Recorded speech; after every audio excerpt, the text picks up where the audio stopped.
أنت الرحمن يا الله، أنت الرحيم يا الله، أنت السلام يا الله، أنت العزيز يا الله، أنت القدوس يا الله، أنت الجبار يا الله.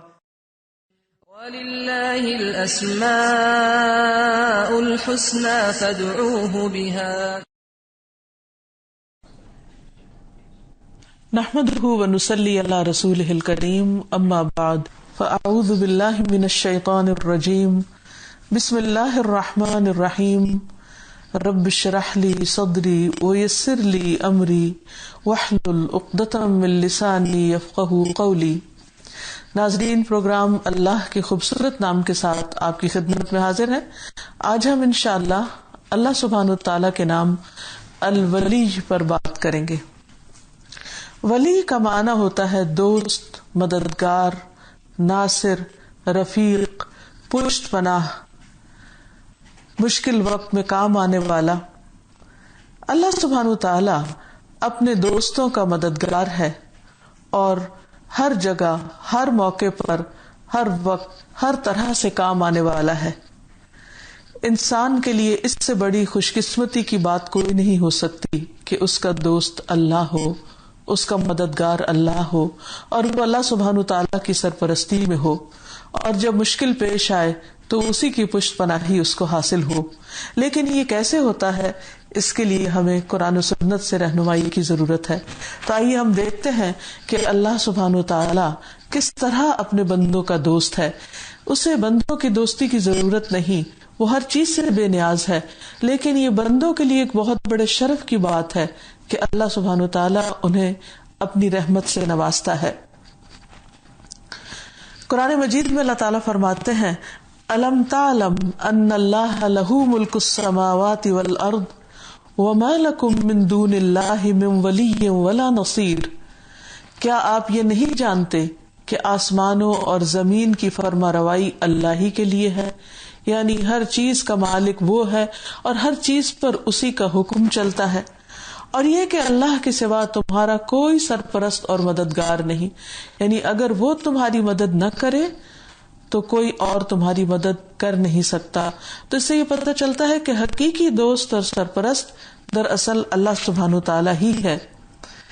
لیکن لوگوں نے اللہ کو چھوڑ کر اوروں کو اپنا سرپرست بنا لیا، اوروں سے مدد چاہتے ہیں، اوروں سے دوستی ہے. تو اس کے بارے میں اللہ تعالیٰ فرماتے ہیں، ام اتخذوا من دونہ اولیاء، کیا انہوں نے اللہ کو چھوڑ کے اوروں کو اپنا مددگار سمجھ لیا، اوروں کو اپنا سرپرست بنا لیا ہے. فاللہ هو الولی، پس اللہ ہی دراصل دوست ہے، وہ دراصل مددگار ہے، وہ کارساز ہے. وہو یحیی الموتى، اور وہی مردوں کو زندہ کرتا ہے. وہو علی کل شیء قدیر، اور وہ ہر چیز پر پوری پوری قدرت رکھتا ہے. یعنی اللہ سبحانہ تعالیٰ ہی حقیقی معنوں میں تمہارا آقا ہے، سردار ہے، رب ہے، مالک ہے، تمہارے سارے کام بنانے والا ہے. لہٰذا یہ کیسے ہو سکتا ہے کہ تم اس سے منہ موڑ کر اس کی مخلوق کی طرف اپنی نظریں اٹھاؤ اور ان سے توقع رکھو کہ وہ تمہاری مدد کریں گے؟ اسی لیے اللہ تعالیٰ فرماتے ہیں، وَأَنذِرْ بِهِ الَّذِينَ يَخَافُونَ أَن يُحْشَرُوا إِلَىٰ رَبِّهِمْ لَيْسَ لَهُم مِّن دُونِهِ وَلِيٌّ وَلَا شَفِيعٌ لَعَلَّهُمْ يَتَّقُونَ. اور آپ اس وحی کے ذریعے ان لوگوں کو ڈرائیے، خبردار کیجیے جو اس بات سے ڈرتے ہیں کہ انہیں ان کے پروردگار کے ہاں اکٹھا کیا جائے گا، جس کے بغیر ان کا نہ کوئی حمایتی ہوگا اور نہ کوئی سفارشی ہوگا. اسی طرح شاید وہ پرہیزگار بن جائے. یعنی دنیا میں انسان پھر بھی اللہ سبحانہ تعالیٰ کو بھول کر زندگی بسر کر سکتا ہے، اپنے کام نکال سکتا ہے، لیکن ایک دن ایسا آنے والا ہے جب ہم سب اس دنیا کو چھوڑ کر اللہ سبحانہ تعالیٰ کی طرف واپس پلٹ کر جانے والے ہیں، اور وہاں اللہ کے سوا کوئی بھی پھر مددگار نہ ہوگا. اللہ کے اذن کے بغیر کوئی اور سفارش بھی نہ کر سکے گا. تو انسان کی عقل مندی اسی میں ہے کہ وہ دراصل اس کو دوست بنائے جو دنیا اور آخرت دونوں میں کام آنے والا ہے. قبر میں بھی اللہ سبحانہ تعالیٰ ایسے لوگوں کو اپنی ولایت سے، اپنی مدد سے نوازے گا جو دنیا میں اس پر ایمان لاتے ہیں اور اس کی توحید کو سچے دل سے مانتے ہیں. جیسا کہ فرمایا یثبت اللہ الذین آمنوا بالقول الثابت فی الحیات الدنیا وفی الآخرہ. اللہ ثابت قدمی عطا کرے گا ان لوگوں کو جو ایمان لائے ایک پاک کلمے کے ذریعے اس دنیا میں بھی اور آخرت میں بھی. یعنی جب انسان پاک کلمے سے مراد لا الہ الا اللہ ہے کہ سب کی نگیشن کر کے انسان اپنا سارا اعتماد، توکل، بھروسہ اللہ سبحانہ تعالیٰ پر کر لیتا ہے اور اسی کو اپنا اصل مددگار سمجھتا ہے، تو پھر اللہ تعالیٰ اسے کہیں بھی تنہا نہیں چھوڑتا، کیونکہ اللہ سبحانہ تعالیٰ اپنے دوستوں کا دوست ہے اور اپنے دشمنوں کا دشمن ہے. براء ابن عازب کہتے ہیں کہ ابو سفیان نے احد کے دن کہا ان لنا العزى ولا عزى لكم، بے شک ہمارے لیے عزا یعنی ایک بت ہے جو ہمارا مددگار ہے اور تمہارا کوئی بھی عزا نہیں، یعنی تمہاری مدد کرنے والا کوئی نہیں. آپ نے فرمایا اس سے جواب کیوں نہیں دیتے؟ صحابہ نے عرض کیا یا رسول اللہ صلی اللہ علیہ وسلم اس کا کیا جواب دیا جائے؟ آپ نے فرمایا یوں کہو اللہ مولانا ولا مولا لکم، اللہ ہمارا مولا ہے، اللہ ہمارا دوست ہے، اللہ ہمارا ولی ہے، وہ ہے ہمارا سرپرست، وہ ہے ہمارا کام بنانے والا، وہ ہے ہماری مدد کرنے والا، اور تمہارا کوئی مولا نہیں، کیونکہ حقیقی مولا تو اللہ رب العزت ہی ہے. پھر یہ بھی یاد رہے کہ اللہ سبحانہ تعالیٰ اپنے انبیاء کا دوست ہے. پھر یہ کہ اللہ سبحانہ تعالیٰ اپنے انبیاء کا دوست ہے. جندب رضی اللہ عنہ فرماتے ہیں کہ میں نے رسول اللہ صلی اللہ علیہ وسلم سے آپ کی وفات سے 5 دن پہلے سنا کہ آپ فرما رہے تھے کہ میں اللہ تعالیٰ کے سامنے اس چیز سے بری ہوں کہ تم میں سے کسی کو اپنا دوست بناؤں، کیونکہ اللہ تعالیٰ نے مجھے اپنا خلیل بنایا ہے، جیسے کہ ابراہیم علیہ السلام کو خلیل بنایا تھا. خلیل کا معنی بھی دوست ہوتا ہے. اور اگر میں اپنی امت میں سے کسی کو اپنا خلیل بناتا تو ابو بکر رضی اللہ عنہ کو بناتا. تو اس سے یہ پتہ چلتا ہے کہ اللہ سبحانہ تعالیٰ اپنے انبیاء کو اپنی خاص دوستی سے نوازتا ہے. یعنی اللہ تعالیٰ ویسے تو سب کا ولی ہے، سب کا مولا ہے، لیکن خصوصی طور پر اپنے خاص بندوں کا، جن میں سب سے پہلے نمبر پر انبیاء آتے ہیں، لیکن ان کے علاوہ بھی باقی ایمان والوں کا بھی دوست ہے. قرآن مجید میں اللہ تعالیٰ فرماتے ہیں اللہ ولی المؤمنین، اللہ ایمان لانے والوں کا ولی ہے، حامی و مددگار ہے، یعنی ان کی بھی مدد فرماتا ہے. اس لیے جب انسان اللہ تعالیٰ پر ایمان لے آتا ہے تو اسے چاہیے کہ پھر اللہ تعالیٰ کی مدد پر ہی بھروسہ رکھے کہ مشکل وقت میں وہی کام آئے گا. پھر اسی طرح اللہ سبحانہ وتعالیٰ متقین کا بھی دوست ہے. سورۃ الجاثیہ میں فرمایا واللہ ولی المتقین، اور اللہ پرہیزگاروں کا دوست ہے، ان کی مدد فرماتا ہے. ویسے بھی اللہ تعالیٰ کا وعدہ ہے کہ اگر تم تقوی اختیار کرو گے تو وہ تمہیں وہاں سے رزق عطا کرے گا، وہاں سے تمہاری مدد کرے گا جہاں سے تم سوچ بھی نہیں سکتے، تمہارے وہم و گمان میں بھی نہیں ہوگا. اور تقوی کا معنی ہے کہ انسان ہر کام اللہ سے ڈرتے ہوئے کرے اور اللہ سبحانہ تعالیٰ کے سامنے جواب دہی کے احساس سے وہ کسی بھی غلط چیز کو اختیار نہ کرے، خواہ اس کے لیے وہ چیز کتنی بھی اٹریکٹیو کیوں نہ ہو. پھر اسی طرح اللہ سبحانہ تعالیٰ صالحین کے دوست ہیں، یعنی نیک لوگوں کے جو اچھے کام کرتے ہیں. سورۃ الاعراف میں فرمایا ان ولی اللہ الذی نزل الکتاب وہو یتولی الصالحین، میرا سرپرست تو وہ اللہ ہے جس نے یہ کتاب نازل کی ہے اور وہی نیک آدمیوں کی سرپرستی فرماتا ہے. یعنی اگر کوئی شخص یہ چاہتا ہے کہ اسے اپنی زندگی کے مختلف امور میں اللہ تعالیٰ کی مدد حاصل رہے تو اس کے لیے ضروری ہے کہ وہ اللہ تعالیٰ کی رضا کے کام کرے، جن چیزوں کا اللہ تعالیٰ نے حکم دیا ہے ان کو اختیار کرے، اور جن چیزوں سے بچنے کا حکم دیا ہے ان چیزوں سے سب سے زیادہ بچنے والا ہو. اور یہ بھی یاد رہے کہ اللہ کے دوست ہوتے کون ہیں؟ وہ جنہیں دیکھ کر اللہ یاد آئے. نبی صلی اللہ علیہ وسلم نے اللہ تعالیٰ کے اس فرمان کہ خبردار بے شک اللہ کے دوستوں پر نہ کوئی خوف ہوگا نہ کوئی غم، اس کے بارے میں فرمایا کہ اللہ تعالیٰ کے اولیاء وہ لوگ ہیں جنہیں دیکھ کر اللہ یاد آ جاتا ہے۔ ہم سب تو کہتے ہیں کہ ہم اللہ کو دوست بناتے ہیں یا اللہ ہمارا مددگار ہے، یا ہم کہتے ہیں کہ حسبنا اللہ و نعم الوکیل، نعم المولا و نعم النصیر، کافی ہے ہمیں اللہ اور بہترین مولا اور بہترین مددگار ہے۔ لیکن کیا واقعی اللہ تعالیٰ بھی ہمیں اپنا دوست سمجھتا ہے؟ ہم اس کی دوستی کے قابل کب ہو سکتے ہیں؟ جب ہمیں دیکھ کر لوگوں کو رب یاد آ جائے، ہم لوگوں کو رب کی یاد دلانے والے بن جائیں۔ اور اگر واقعی کسی کو یہ مقام حاصل ہو جائے تو اس سے بڑی خوش نصیبی کوئی نہیں۔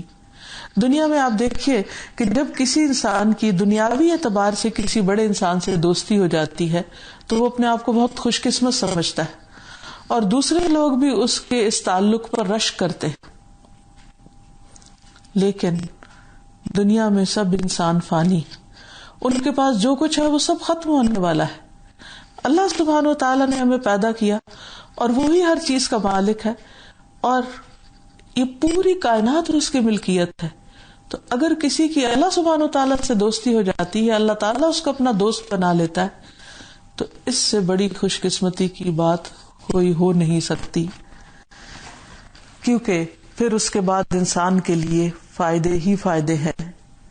سب سے بڑا فائدہ یہ ہے کہ اللہ تعالیٰ ایسے لوگوں کو اندھیروں سے نکال لیتا ہے، گمراہی سے نکال لیتا ہے، بھٹکنے سے بچا لیتا ہے۔ ارشاد باری تعالیٰ ہے، اللہ ولی الذین آمنوا یخرجہم من الظلمات الی النور والذین کفروا اولیاؤہم الطاغوت یخرجونہم من النور الی الظلمات اولئک اصحاب النار ہم فیہا خالدون۔ اللہ ان لوگوں کا دوست ہے جو ایمان لائے، وہ انہیں کفر اور شرک کے اندھیروں سے نکال کر اسلام کی روشنی کی طرف لے آتا ہے۔ جنہوں نے کفر اختیار کیا ان کے دوست طاغوت ہیں، یعنی شیطان ہیں، جو انہیں روشنی سے نکال کر اندھیروں کی طرف لے جاتے ہیں، یعنی بھٹکا دیتے ہیں، گمراہ کر دیتے ہیں۔ ایسے ہی لوگ دوزخ والے ہیں اور وہ ہمیشہ اس میں رہیں گے۔ یعنی انسان کے لیے اللہ تعالیٰ کی دوستی اور مدد اور سرپرستی کا سب سے بڑا فائدہ یہ کہ انسان سیدھے راستے پہ چلتا رہتا ہے۔ پھر اسی طرح جب انسان اللہ تعالیٰ کو پکارتا ہے ہدایت کے لیے، اور جب کبھی زندگی میں کچھ چیزیں انسان پر مشکل ہو جائیں یا کنفیوژن کریٹ ہو جائے، اللہ تعالیٰ کے راستے پہ چلتے وقت کوئی چیز مشکل نظر آنے لگے، تو ایسے میں جب بندہ اللہ کو پکارتا ہے تو اللہ تعالیٰ اس کے لیے راہیں آسان کر دیتا ہے۔ اور یہ تو ایک حقیقت ہے کہ جو بندہ سیدھی راہ چاہتا ہے اللہ تعالیٰ اس کو بھٹکنے نہیں دیتا، اس کو تنہا نہیں چھوڑتا، اسے اپنے راستے پر لے آتا ہے۔ اس بات کو سمجھنا چاہیں تو تاریخ کا وہ مشہور واقعہ جو اکرمہ بن ابی جہل کے بارے میں ہے، وہ بہت ہی اس معاملے میں ہماری رہنمائی کرتا ہے۔ کہتے ہیں کہ فتح مکہ کے موقع پر اکرمہ کفر کی حالت میں بھاگ کر سمندر میں سوار ہو گیا، یعنی مکہ پہ جب نبی صلی اللہ علیہ وسلم کا قبضہ ہو گیا تو وہ ڈر کے مارے مکہ سے بھاگ گیا اور سمندر میں چلا گیا۔ اب جس کشتی پہ سوار ہوا تو کشتی طوفان کی زد میں آ گئی۔ کشتی والوں نے اس سے کہا کہ اب تم صرف اللہ کو پکارو، اس لیے کہ تم لوگوں کے معبود اس جگہ کچھ نہیں کر سکتے۔ یعنی سب بے بس اور مجبور اور بالکل ہیلپ لیس ہیں۔ اس پر اکرمہ نے جواب دیا کہ اللہ کی قسم، اگر دریا میں اس کے علاوہ مجھے کوئی نہیں بچا سکتا، یعنی اس سمندر میں مجھے صرف اللہ ہی بچا سکتا ہے اور معبود کام نہیں آ سکتے، تو خشکی میں بھی پھر اور کوئی نہیں بچا سکتا۔ یعنی اس بات سے ان کا ایک دم دل کھل گیا، کہنے لگے اے اللہ، میں تجھ سے وعدہ کرتا ہوں کہ اگر اس مصیبت سے کہ جس میں پھنس گیا ہوں اگر تو مجھے بچا لے تو میں محمد صلی اللہ علیہ وسلم کی خدمت میں حاضر ہوں گا اور ان کے ہاتھ میں ہاتھ رکھوں گا، اور میں ضرور ان کو اپنے اوپر بخشش کرنے والا مہربان پاؤں گا۔ اور پھر یہی ہوا کہ وہ واپس کشتی کنارے لگی اور نبی صلی اللہ علیہ وسلم سے آ کر ملا اور مسلمان ہو گیا. بہت سی باتیں حقیقت پر مبنی ہوتی ہیں لیکن ہم ان پر کان نہیں دھرتے، ہم ان کو سنجیدگی کے ساتھ سوچتے نہیں. ایمان اس چیز کا تقاضا کرتا ہے کہ جو کچھ اللہ تعالیٰ نے وحی کے ذریعے قرآن مجید میں نازل کیا ہے اس کو بالکل سچ سمجھا جائے، اور لوگوں کی باتیں، آباء و اجداد کی باتیں اور اپنے دل کی باتیں، ان سب کو ایک طرف رکھا جائے. جو شخص حق کا متلاشی ہوتا ہے وہ سب سے سچا انسان ہوتا ہے. وہ اپنے رب کے ساتھ سچا ہوتا ہے کہ یا رب مجھے حق چاہیے، مجھے روشنی چاہیے، تیری روشنی، تو میرا ہاتھ پکڑ، تو مجھے سیدھا راستہ دکھا. اور اللہ تعالیٰ اس کو ضرور دکھاتا ہے، کیونکہ اللہ سبحانہ وتعالیٰ کا وعدہ ہے وَالَّذِينَ جَاهَدُوا فِينَا لَنَهْدِيَنَّهُمْ سُبُلَنَا. جو لوگ ہمارے راستے میں جد و جہد کریں گے، کوشش کریں گے، ہم ضرور ان کو اپنا راستہ دکھائیں گے. یہ اللہ کا وعدہ ہے. ایک اور جگہ پر اللہ تعالیٰ فرماتے ہیں وَيَهْدِي إِلَيْهِ مَن يُنِيبُ. وہ ضرور رہنمائی کرتا ہے اس کی جو اس کی طرف رجوع کرتا ہے، جو اس کی طرف پلٹتا ہے، جو مانگتا ہے، جو طلب کرتا ہے. اور یہ تو اس کا وعدہ ہے جو ایک قدم آئے تو وہ 10 قدم آتا ہے. یہ ہو نہیں سکتا کہ ایک انسان ہدایت کے لیے تڑپے اور پھر اللہ تعالیٰ اس کو بھٹکنے کے لیے چھوڑ دے. پھر یہ بھی یاد رہے کہ اللہ سبحانہ وتعالیٰ جن کا دوست ہوتا ہے ان کو کوئی خوف اور غم نہیں ہوتا. قرآن مجید میں آتا ہے الا ان اولیاء اللہ لا خوف علیہم ولا هم يحزنون الذین آمنوا وکانوا یتقون. سن لو، جو اللہ کے دوست ہیں انہیں نہ کچھ خوف ہوگا اور نہ ہی وہ غمگین ہوں گے، جو ایمان لائے اور اللہ سے ڈرتے رہے. یعنی اللہ کے دوست کون ہیں؟ جو ایمان لا کر اللہ سے ڈرتے ہیں اور اس ڈر کی وجہ سے غلط کام چھوڑ دیتے ہیں، اللہ تعالیٰ کے ناپسندیدہ کاموں کو چھوڑ دیتے ہیں. نبی صلی اللہ علیہ وسلم نے ایسے لوگوں کے بارے میں بتایا. آپ نے فرمایا کہ اللہ کے بندوں میں کچھ لوگ ایسے بھی ہوں گے جو نہ نبی ہوں گے نہ شہید ہوں گے، مگر قیامت کے روز اللہ کے ہاں بلند مرتبہ منازل کی وجہ سے، یعنی بلند مقامات کی وجہ سے انبیاء اور شہداء بھی ان پر رشک کریں گے. صحابہ نے کہا اے اللہ کے رسول آپ ہمیں بتائیے کہ وہ کون لوگ ہوں گے. آپ نے فرمایا یہ وہ لوگ ہوں گے جو آپس میں اللہ کی کتاب کی یا اللہ سے محبت کی بنا پر محبت کرتے تھے. یعنی ان کی دوستی اور ان کی محبت قرآن مجید کی وجہ سے تھی یا اللہ کی ذات کی وجہ سے. حالانکہ ان کا آپس میں کوئی رشتہ یعنی خونی رشتہ نہ تھا، نہ کوئی مالی لین دین تھا، کوئی بزنس نہیں. اللہ کی قسم ان کے چہرے پر نور ہوں گے اور وہ لوگ نور پر ہوں گے. جب وہ لوگ خوف زدہ ہو رہے ہوں گے، یعنی دوسرے لوگ جب خوف زدہ ہو رہے ہوں گے تو انہیں کوئی خوف نہ ہوگا. جب لوگ غمگین اور پریشان ہوں گے تو انہیں کوئی غم اور پریشانی نہ ہوگی.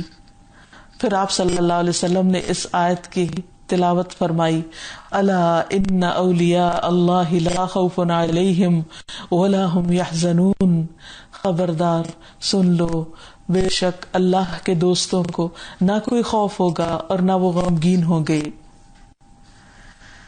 ایسے لوگوں کو اللہ کافی ہو جاتا ہے کیونکہ وہ اللہ کے دوست ہوتے ہیں. تو اس حدیث سے پتہ یہ چلتا ہے کہ اللہ کے دوست وہ ہیں جو اللہ کی خاطر آپس میں ایک دوسرے سے اللہ کی خاطر دوستی کرتے ہیں. ایسے لوگوں کو اللہ سبحانہ وتعالی کافی ہو جاتا ہے. ایسے لوگ جب کوئی ان سے دشمنی کرتا ہے یا کوئی انہیں پریشان کرتا ہے تو اللہ سبحانہ وتعالی کی طرف سے انہیں خاص مدد حاصل ہوتی ہے اور وہ تسکین میں ہوتے ہیں. بڑے سے بڑے غم کے موقع پر بھی وہ غم زدہ نہیں ہوتے، بلکہ ان کے دل میں اللہ کی مدد کا یقین ہونے کی بنا پر ایک امن اور قرار ہوتا ہے.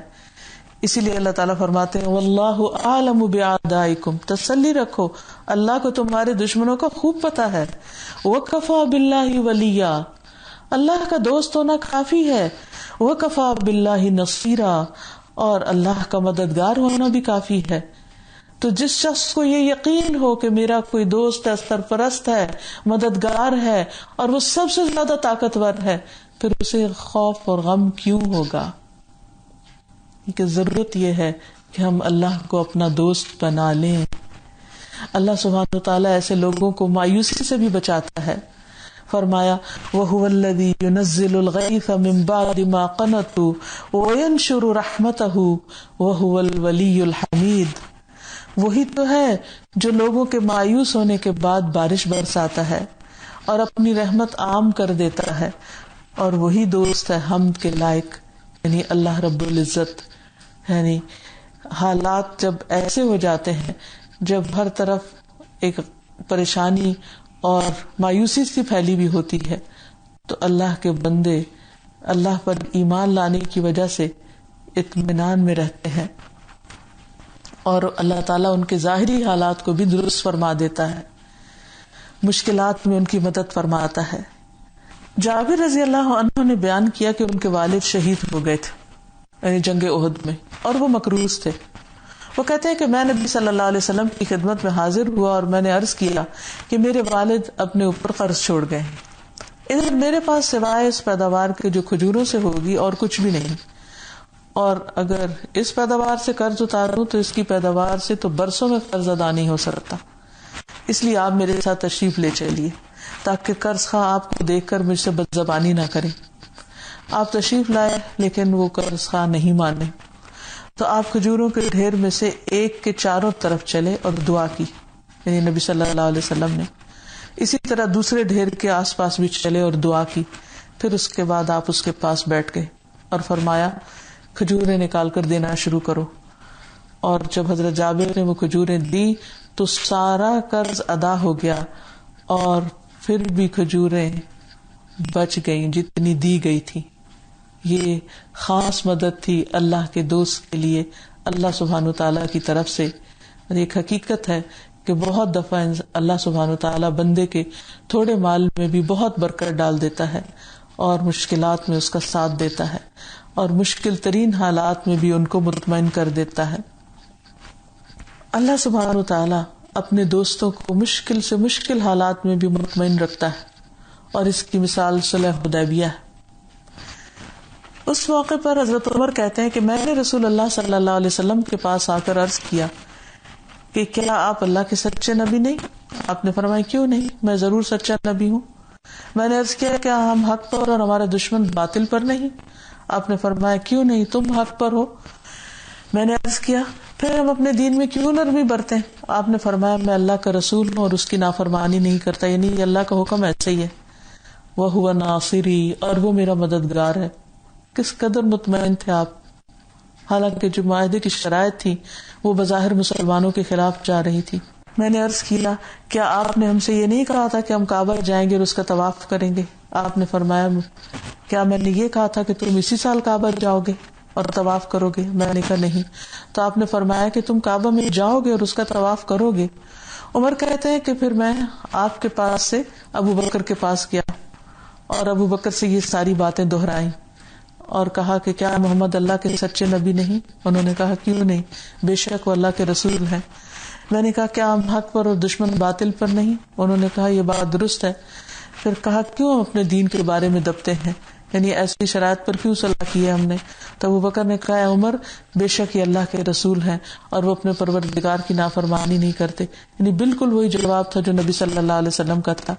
وَهُوَ نَاصِرُهُ، اور وہ اس کا مددگار ہے، یعنی اللہ سبحانہ وتعالی. تم ان کی مخالفت نہ کرو کیونکہ اللہ کی قسم وہ حق پر ہیں. میں نے کہا کیا وہ ہم سے کہتے نہ تھے کہ ہم کعبہ جائیں گے اور اس کا طواف کریں گے؟ تو ابو بکر نے کہا تھا مگر کیا تم سے یہ بھی کہا تھا کہ اسی سال ضرور جائیں گے؟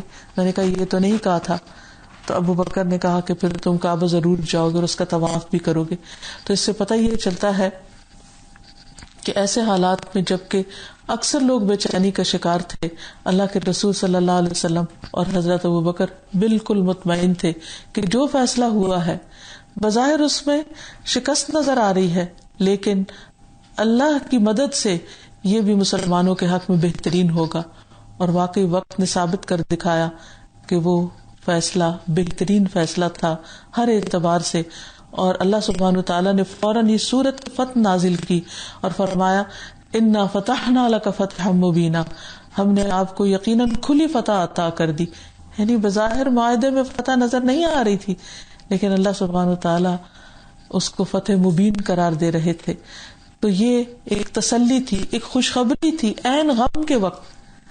اور یہ ایک نہیں متعدد مواقع پر ہوتا ہے. تو انسان کو فکر اس بات کی ہونی چاہیے کہ اس کا اللہ سبحانہ وتعالی کے ساتھ کیسا تعلق ہے. اس بات کی نہیں کہ ظاہری حالات کیسے ہیں، حالات تو سب اللہ تعالیٰ کے اختیار اور کنٹرول میں ہیں، وہ جیسے چاہے ان کو تبدیل کر دے. پھر اسی طرح اللہ سبحانہ وتعالی فرشتوں کو بھی ایسے لوگوں کا دوست بنا دیتے ہیں.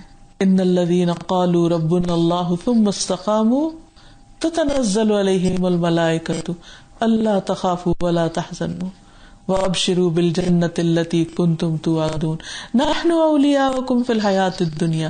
فرشتے کہتے ہیں ہم تمہارے دوست ہیں دنیا کی زندگی میں، ہم تمہارے مددگار ہیں، تم غم نہ کرو.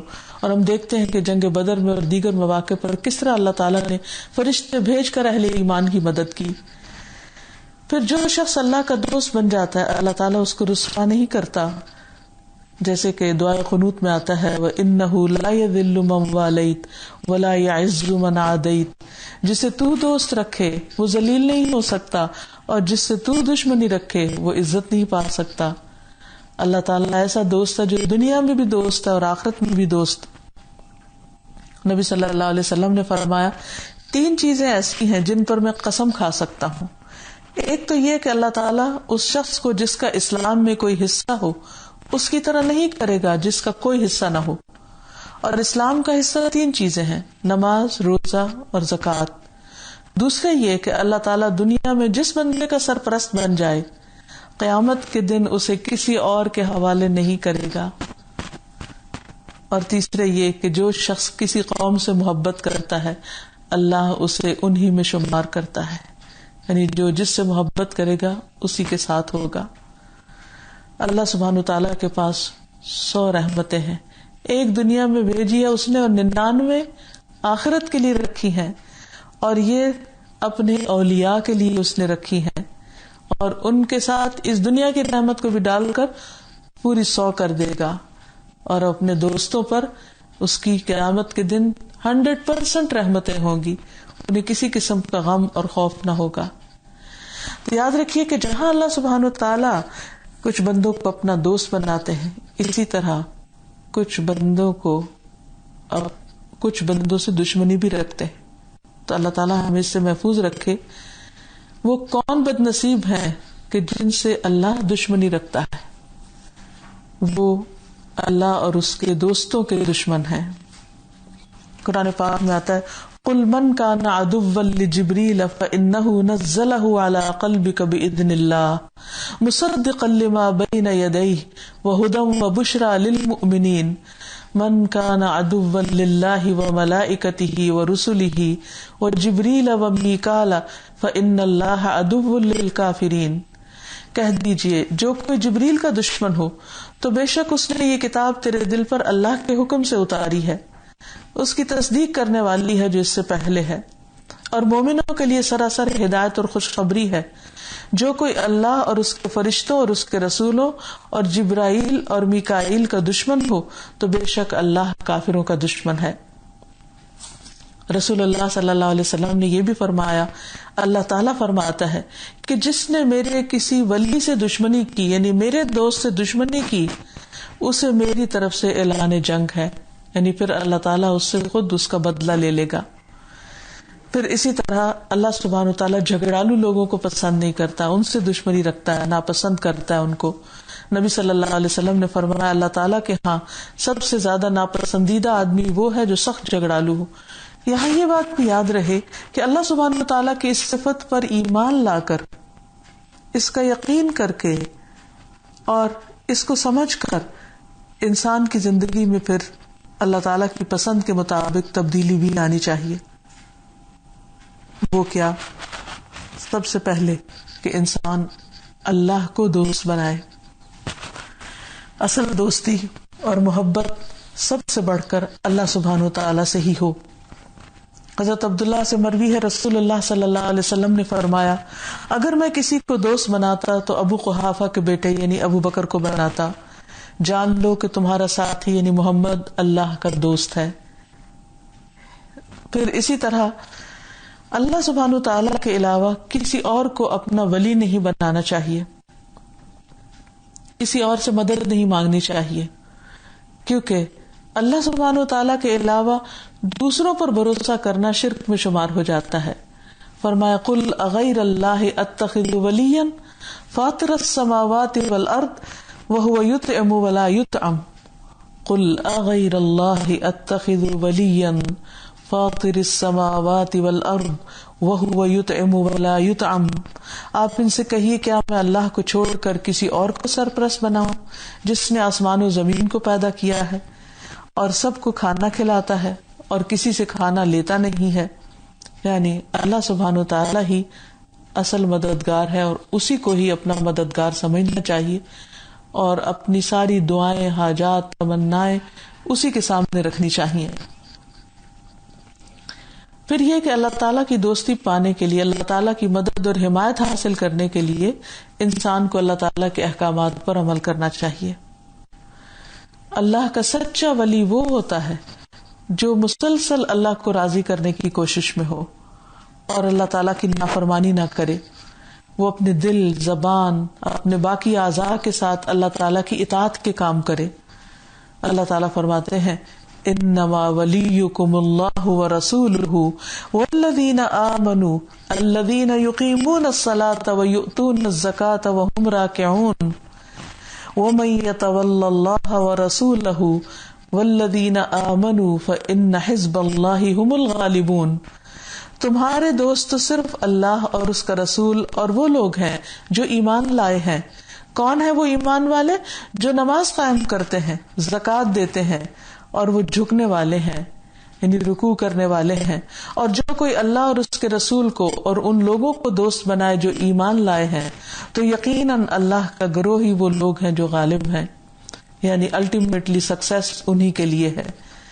تو اللہ کے دوست جو ہیں وہ اللہ کے اطاعت گزار اور فرما بردار ہوتے ہیں، لہٰذا انسان کی محبت ایسے لوگوں سے ہونی چاہیے.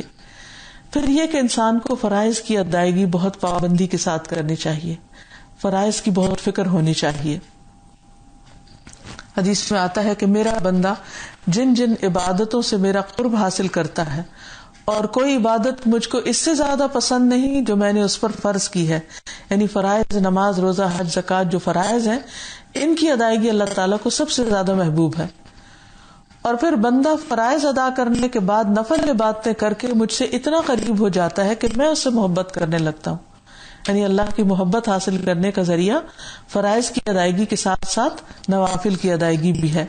پھر میں جب اس سے محبت کرنے لگ جاتا ہوں تو میں اس کا کان بن جاتا ہوں جس سے وہ سنتا ہے، اس کی آنکھ بن جاتا ہوں جس سے وہ دیکھتا ہے، اس کا ہاتھ بن جاتا ہوں جس سے وہ پکڑتا ہے، اس کا پاؤں بن جاتا ہوں جس سے وہ چلتا ہے. اگر وہ مجھ سے مانگتا ہے تو میں اسے دیتا ہوں، اگر وہ کسی دشمن یا شیطان سے میری پناہ مانگتا ہے تو میں اسے محفوظ رکھتا ہوں.